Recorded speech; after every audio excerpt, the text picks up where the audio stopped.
Olá, sou a Lara da Almeida, seja bem-vinda ao meu canal. Hoje eu vou conversar um pouquinho a respeito da depressão associada ao TDAH.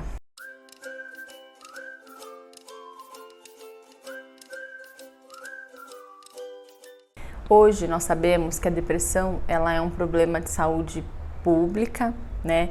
E na verdade ela é uma questão preocupante a nível mundial, né? Então a gente tem dados importantes em relação à depressão. A gente sabe que uma das doenças que mais afasta do trabalho, a gente sabe que os dados, né, relacionando a depressão e os casos de tentativas de suicídio também são importantes, precisa ser muito trabalhado. Então as pessoas hoje já entendem melhor a depressão, né? Hoje a gente sabe que até um estigma que diminuiu um pouco, né? Que antigamente era visto como preguiça, enfim, com uma série de questões até um pouco pejorativas e preconceituosas. A gente sabe que isso diminuiu porque a informação cada vez é maior, né? Quando a gente vai falar da saúde mental e principalmente quando a gente vai falar de depressão, né? Os sintomas principais da depressão, então, quais são eles? Então, é uma visão de mundo cinza que a gente fala. Então, a pessoa, ela vê tudo como muito negativo, muito ruim, como se nada na vida dela tivesse sentido, né? Então, tem um desânimo, uma falta de energia, né? Então, são sintomas bastante comuns que a pessoa que está sofrendo a depressão, ela vai demonstrando, né? Ela vai perdendo a energia, ela vai perdendo a vontade. Então, é muito comum aquela pessoa que saía sempre, que organizava festas, passeios, que queria estar com a família, que queria estar rodeada de pessoas, ela vai perdendo isso e as pessoas à volta começam a perceber, nossa, não teve mais vontade, não ligou mais, não organizou mais nada. Então a pessoa, ela vai perdendo mesmo a energia, ela vai se isolando, é muito comum, então fiquem atentos, né?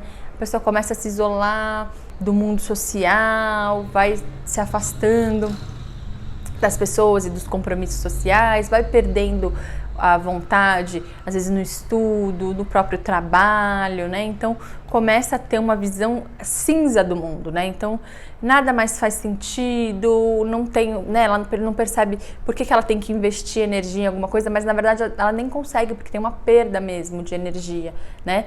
Para fazer, para se movimentar, para fazer com que projetos aconteçam. Então esses são os sintomas mais frequentes, né, e que a gente percebe com certa facilidade. Se você convive com a pessoa, se você conhece a pessoa, você vai percebendo que os comportamentos vão mudando mesmo e que ela vai perdendo a energia, vai perdendo o interesse, né, pelas atividades, pelo trabalho, pelas atividades que antes davam muito prazer, por atividades de lazer.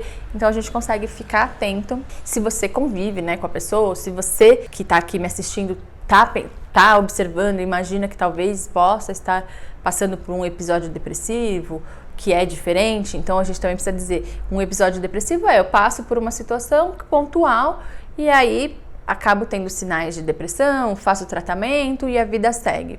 E aí a gente vai pensar também em outros casos em que tem uma depressão mais recorrente, que tem outras questões envolvidas que não seja por uma questão pontual. Agora, o que precisa ficar bem claro é que a tristeza ela é diferente da depressão. Então, isso é uma coisa que a gente tem que ficar bastante atenta. Por exemplo, se você terminou um relacionamento de muito tempo, é comum que você se sinta triste, que você perca a vontade, que você perca o interesse, que você não queira fazer alguma atividade de lazer. Só que isso vai acontecer por um período curto de tempo, né? Então, que a gente vai falar do luto. Então, quando a gente vai viver o luto por perdas, que pode ser a perda porque terminou um relacionamento, porque perdeu alguém, né, um familiar, de repente que faleceu, porque perdeu um bebê, por exemplo, um aborto. Então, eu sofro um luto naquele momento, porque eu tenho uma perda e eu sinto dor, eu fico triste, eu fico desanimado, só que isso tem um período para acontecer. Então, tudo bem, isso vai acontecer, eu vou ficar ali 15 dias, 10 dias, né? Eu vou ficar um tempo, né, com uma baixa energia, vou ficar me sentindo mal, vou sofrer por aquilo. Isso é natural, isso é esperado, é saudável que a gente viva o luto. O que não pode acontecer é que esse sentimento e essa falta de desânimo e essa visão cinza, né, do mundo, ele não perdure por um tempo muito grande, porque aí sim a gente vai pensar na depressão. Então, você pode ficar triste, você deve viver o luto, só que ele tem que ter um período pequeno, ele não pode se prolongar, não. Terminei o relacionamento, tem 3 meses que eu não saio da cama, não. Aí a gente não vai poder dizer que isso é um luto. A gente já vai pensar em sinais, né, importantes aí para depressão, tá? E por que eu tô falando tanto da depressão relacionada ao TDAH? Porque a gente sabe que tem um número importante de pessoas que acabam sofrendo comorbidades. O que são comorbidades? Quando eu tenho uma doença associada a outra. Então é comum que, principalmente mulheres com TDAH, principalmente mulheres que não recebem o tratamento, ou que não receberam o tratamento, ou que nem têm o diagnóstico, acabem apresentando quadros de depressão.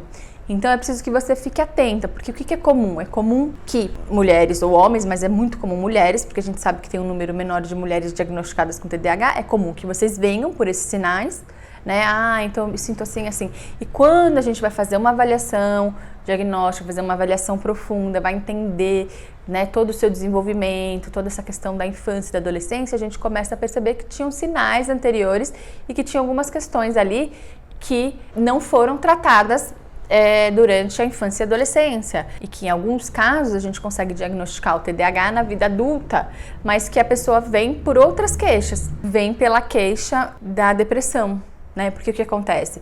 Tem todos os sintomas do TDAH, que são a tríade, né, de sintomas, então a desatenção, a hiperatividade e a impulsividade, e essas dificuldades aí relacionadas ao próprio TDAH vão fazendo que essa pessoa viva experiências difíceis, vivam perdas de relacionamentos, viva uma situação de vida acadêmica muito ruim, né? Enfim, tem uma série de situações aí delicadas durante o desenvolvimento, e quando chega na fase adulta, desenvolve a depressão.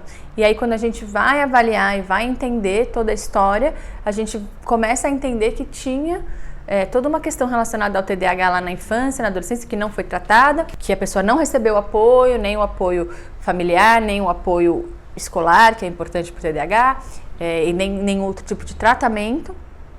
E aí ela desenvolve a depressão, busca, né, o tratamento em saúde mental, e aí a gente vai começar a avaliar, sim, essa depressão, que vai precisar ser tratada. A gente também consegue avaliar todo esse desenvolvimento e pensar na possibilidade de um diagnóstico de TDAH.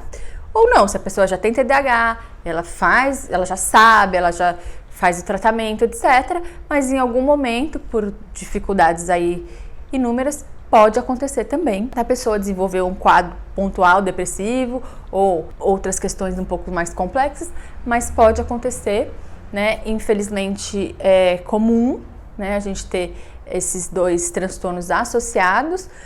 Mas o que eu preciso dizer também é que tem tratamento, que são tratamentos diferentes, isso precisa ficar bem claro. Então, o tratamento para o TDAH, a gente tem alguns objetivos e questões que precisam ser tratadas pontuais, e para a depressão também. E a gente sempre vai avaliar naquele momento, se você está numa crise pontual depressiva, então naquele momento o tratamento, né, psicoterapêutico vai ser focado para a gente melhorar todas essas questões relacionadas à depressão, e aí concomitantemente, devagarinho, a gente vai trabalhando questões relacionadas ao TDAH, né? A gente pode, é possível sim, que o tratamento seja feito pensando num conjunto, e é super importante, aliás, é fundamental. Se a gente tem os dois transtornos associados, a gente vai precisar pensar num tratamento que a gente consiga abarcar todas essas questões.